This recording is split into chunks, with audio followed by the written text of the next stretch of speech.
फिर देखते हैं नेक्स्ट जो है वो हमारा population growth form in carrying capacity. ठीक है, पॉपुलेशन के ग्रोथ करने के ढंग या तरीके को क्या कहते हैं? ग्रोथ फॉर्म कहते हैं। ठीक है, इनके ग्राफी निरूपण से जो प्राप्त कर्व आकृति को हम क्या कहते हैं? ग्रोथ कर्व कहते हैं। ठीक है, जीवों में पॉपुलेशन प्रायः 2 फॉर्म में ग्रोथ करती है।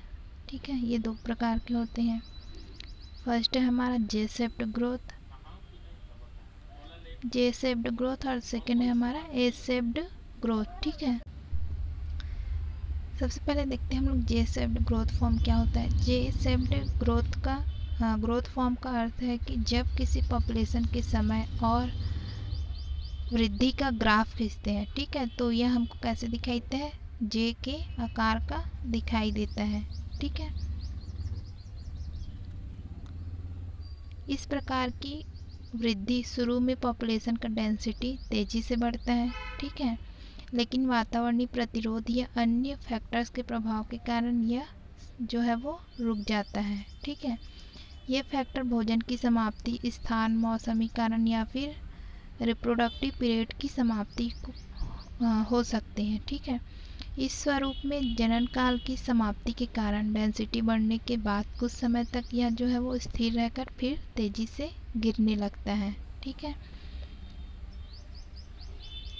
ग्रोथ का यह ढंग कुछ एल्गी, फंजाई और इंसेक्ट में देखा जा सकता है। ठीक है, जे आकार के ग्रोथ फॉर्म को इस फॉर्मूले के द्वारा क्या करते हैं? प्रदर्शित किया जा सकता है। ठीक है, delta N upon delta T equal R N या फिर small R is equal to delta N upon delta T N. ठीक है, यहाँ पे एन जो है वो संख्या है और टी जो है वो समय है, स्मॉल आर जो है वो वृद्धि दर है और डेल्टा जो है वो छोटा या कम परिवर्तन है। ठीक है, यह हमारा क्या है? जे शेप्ड ग्रोथ फॉर्म का कर्व है। ठीक है, ग्राफ है जिसमें कि पहले ही जो है ग्राफ जो है वो हमको सीधा दिखाई देता है, एक जे के आकार का दिखाई देता है धीरे धीरे बढ़ते हुए। ठीक है, फिर एक सीमा तक जाकर वो क्या हो जाता है? रुक जाता है। ठीक है, और उसका रेट जो है वो गिरने लगता है। ठीक है, जैसे कि ये हमारा लेग फेस है, फिर हमारा ये क्या है? पॉजिटिव एक्सीलरेशन फेज है। ठीक है, एक्सपोनेंशियल फेज, फिर आता है हमारा निगेटिव एक्सीलरेशन फेज, और एक जहाँ पे वो ग्रोथ करना रुक जाता है उसको हम क्या कहते हैं? ये स्टेशनरी फेज कहते हैं। ठीक है,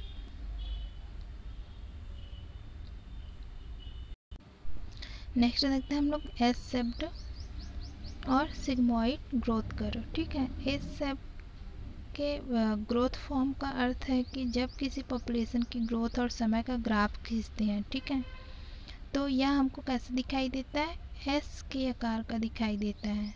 ठीक है,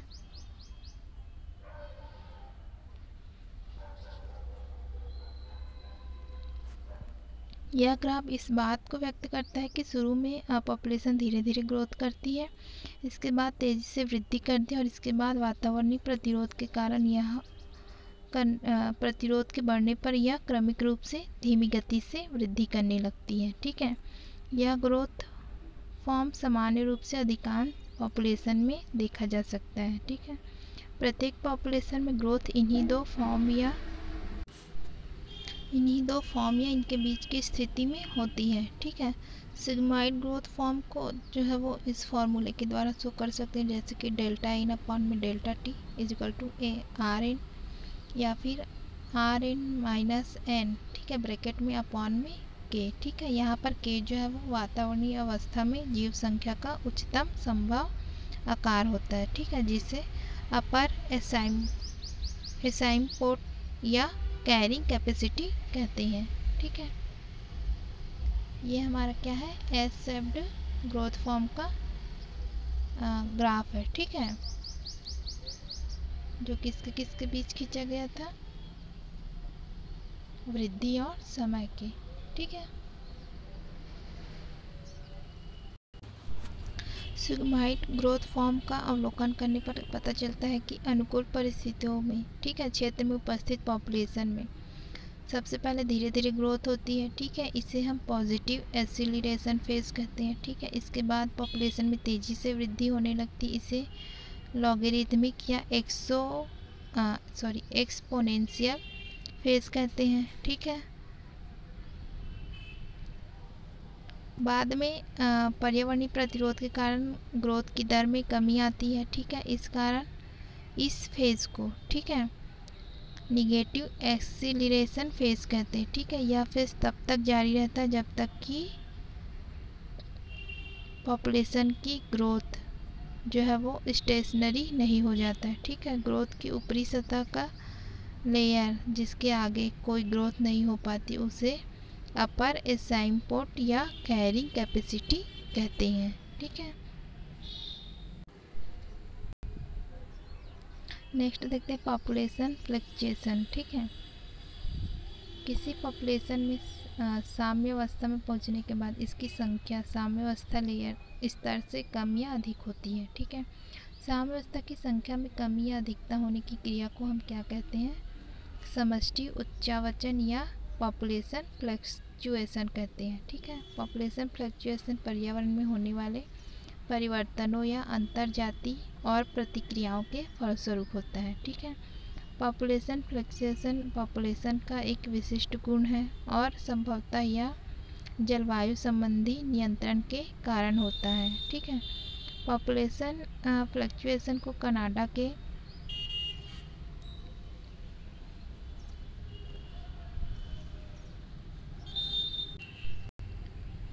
के सस्को की विशिष्ट स्पीसीज स्नो सोहेयर और उनके भक्षणकर्ता लिंक्स के उदाहरण से समझ सकते हैं। ठीक है, इस शतक की चरम सीमा, ठीक है, लिंक्स की चरम सीमा के 1 वर्ष पूर्व 9 से 10 वर्षों के अंतराल पर होती है और लिंक्स इसका शिकार करके फिर से इसे फ्लक्चुएशन की स्थिति में ला देता है। ठीक है, फिर नेक्स्ट देखते हैं हम लोग पॉपुलेशन इक्विलिब्रियम। किसी पॉपुलेशन की ग्रोथ फॉर्म को देखने पर पता चलता है कि किसी नए क्षेत्र में पहुंचकर प्रत्येक पॉपुलेशन तेज़ी से ग्रोथ करके अपने चरम सीमा तक पहुंचता है। ठीक है, और लंबे समय तक इसी चरम सीमा पर स्थिर रहता है या स्थिर रहने का प्रयास करता है।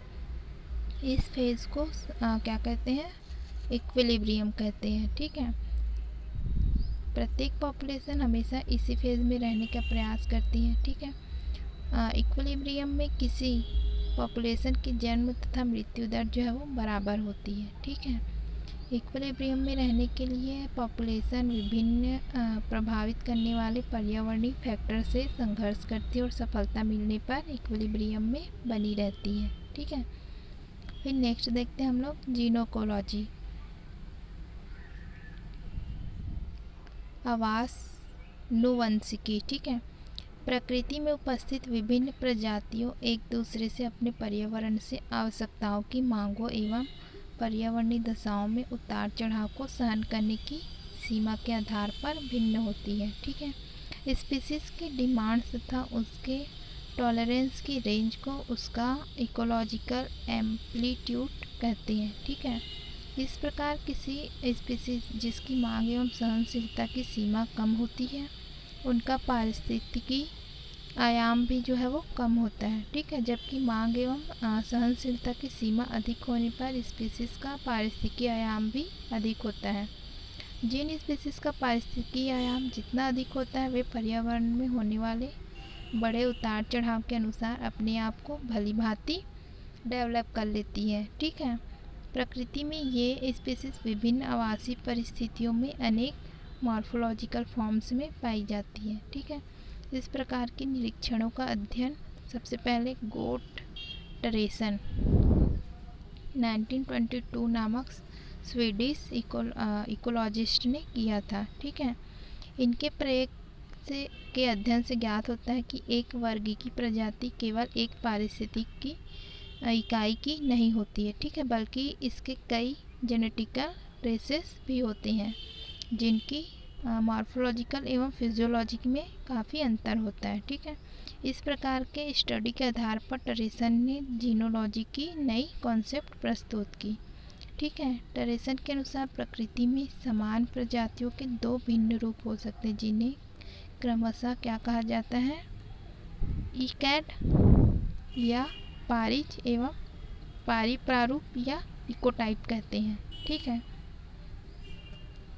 सबसे पहले देखते हैं ईकेट क्या होता है। इन्हें इकोफिन्स, हैबिटेट फॉर्म या पर्यावरणीय रूप से प्रेरित विभिन्नताएं भी कहते हैं। किसी पादप प्रजाति का ईकेड ऐसे सदस्यों की पॉपुलेशन होती है जो आनुवंशिक रूप से समान होते हैं, ठीक है, परंतु ये अपने वेजिटेटिव कैरेक्टर्स में क्या करते हैं, भिन्नता शो करते हैं, ठीक है। मतलब कि जेनेटिकली फॉर्म से ये समान होते हैं लेकिन वेजिटेटिव कैरेक्टर जो है वो इनके भिन्न होते हैं, ठीक है। एक प्रजाति के विभिन्न ईकेड वेजिटेटिव कैरेक्टर जैसे कि लीफ की संख्या, स्टेम एवं फ्लावर्स की बनावट तथा पौधों की वृद्धि स्वभाव में भिन्नता प्रदर्शित करते हैं, ठीक है, परंतु इनका जेनेटिक संगठन एक समान होता है। इस प्रकार की विभिन्नताएं पर्यावरण के द्वारा प्रेरित होती हैं, ठीक है, इसलिए ये विभिन्नताएं स्थायी ना होकर अस्थायी, कायिक एवं पुनर्परिवर्तित योग्य होती है, ठीक है। मतलब ये हमेशा स्थायी नहीं रहता है, अस्थायी भी हो सकता है, ठीक है, परिवर्तित भी होते रहता है, ठीक है।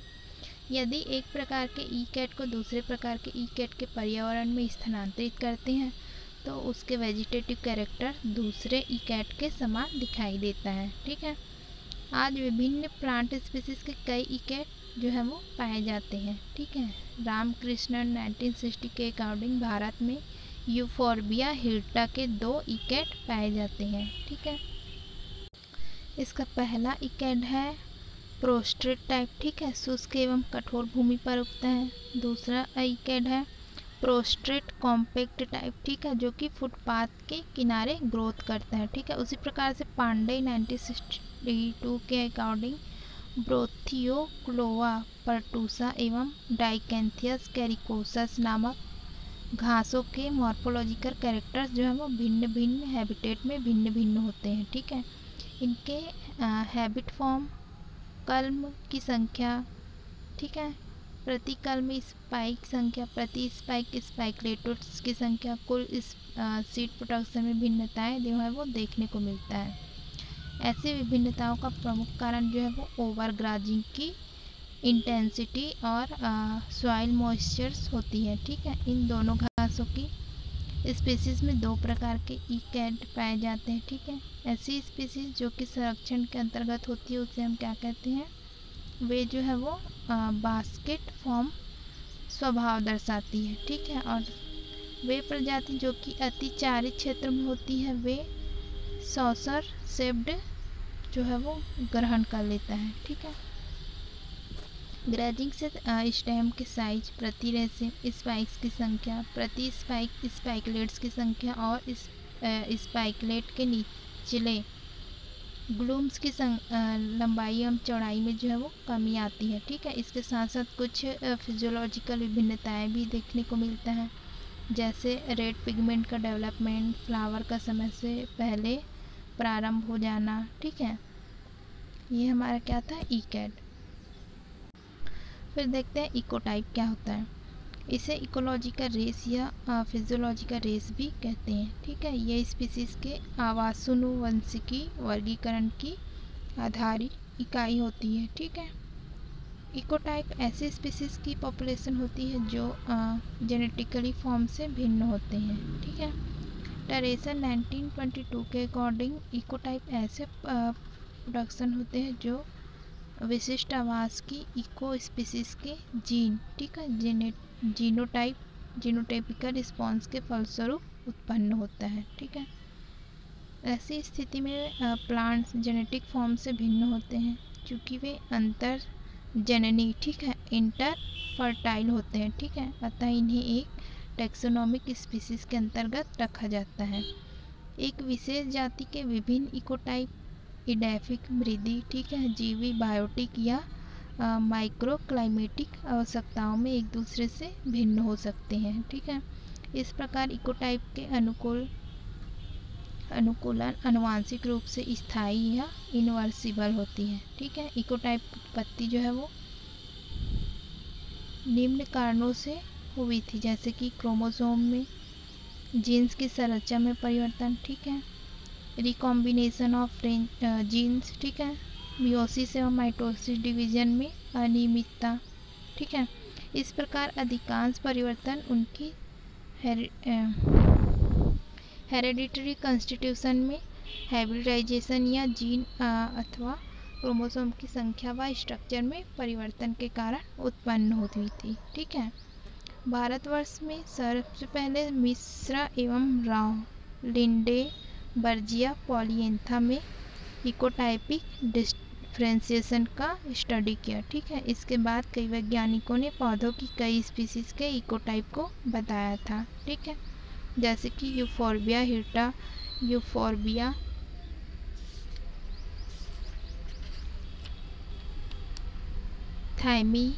थाइमीफोलिया, ठीक है, कैसियाटोरा एक्सेट्रा। ठीक है। रामकृष्णन 1958, 1960, 1961 के अकॉर्डिंग प्रकृति में यूफोर्बिया हिर्टा के 2 इकोटाइप होते हैं। ठीक है। इकोटाइप फर्स्ट जो है वो इरेक्ट टाइप के होते हैं, या जो है वो कहाँ पाया जाता है, नम स्थानों में ग्रोथ करता है। ठीक है। उसी प्रकार से इकोटाइप 2 प्रोस्टेट टाइप के होते हैं। ठीक है। इसके 2 इकैड होते हैं। ठीक है। इकैड फर्स्ट जो है वो प्रोस्टेट टाइप या शुष्क कठोर सॉइल में उगता है। ठीक है। और इकैड 2 जो है वो प्रोस्टेट कॉम्पैक्ट टाइप के होते हैं। ये इकैड 1 से उत्पन्न होते हैं। ठीक है। और ये फुटपाथों के किनारे पर उगते हैं। ठीक है। फिर देखते हैं टाइप्स ऑफ इकोटाइप। ठीक है। इकोटाइप्स को लॉरेंस 1945 ने 5 टाइप्स में डिवाइड किया। फर्स्ट है climatic, edaphic, एल्टीट्यूडिनल and latitudinal, physiological और क्लाइमोइडेफिक। ठीक है। सबसे पहले देखते हैं हम लोग क्लाइमेटिक इकोटाइप्स क्या होते हैं। ये इकोटाइप जलवायु कारकों जैसे कि लाइट, टेम्परेचर, वाटर आदि की अनुक्रियाओं के कारण उत्पन्न होता है। ठीक है। इसे क्लाइमेटिक क्लाइंस भी कहते हैं। टर्सेन 1930 ने लियोटोडॉन आटोमेनेलिस के क्लाइमेटिक इकोटाइप का वर्णन किया है। ठीक है। सेकंड देखते हैं हम लोग एडाफिक इकोटाइप। ऐसे इकोटाइप्स का डेवलपमेंट सॉइल में प्रेजेंट न्यूट्रिएंट्स, मॉइस्चर्स आदि की मात्रा में डिफरेंशिएशन के कारण उत्पन्न होता है। ठीक है। ग्रेगर 1938 ने इस आधार पर प्लेंटेगो मैरिटीमा के इडेफिक इकोटाइप का वर्णन किया। फिर नेक्स्ट देखते हैं हम लोग थर्ड एल्टीट्यूडिनल एवं लैटिट्यूडिनल इकोटाइप। ठीक है। ऐसे इकोटाइप्स का डेवलपमेंट एल्टीट्यूडिनल ऊंचाई एवं लैटिट्यूड ढलान की अनुक्रिया के फलस्वरूप उत्पन्न होता है। ठीक है। उदाहरण के लिए पाइनस के एल्टीट्यूडिनल एवं कैसियाटोरा व एनागैलिस अरवेंसिस के लैटिट्यूडिनल इकोटाइप। ठीक है। नेक्स्ट देखते हैं फिजियोलॉजिकल इकोटाइप। ऐसे इकोटाइप्स का डेवलपमेंट लाइट अवधि, पोषकों के ग्रहण करने जैसी अनुक्रियाओं के फलस्वरूप विकसित होता है। उदाहरण के लिए प्रोसोपिस एवं आर्जीमोन का प्रकाश अवधि पर आधारित इकोटाइप। ठीक है। नेक्स्ट देखते हैं क्लाइमोइडेफिक इकोटाइप्स। ऐसे इकोटाइप्स का डेवलपमेंट जलवायु एवं वृद्धि दोनों फैक्टर्स की अनुक्रिया के फलस्वरूप होता है। ठीक है। उदाहरण के लिए सैंक्रस सिलियरिस के इकोटाइप। ठीक है।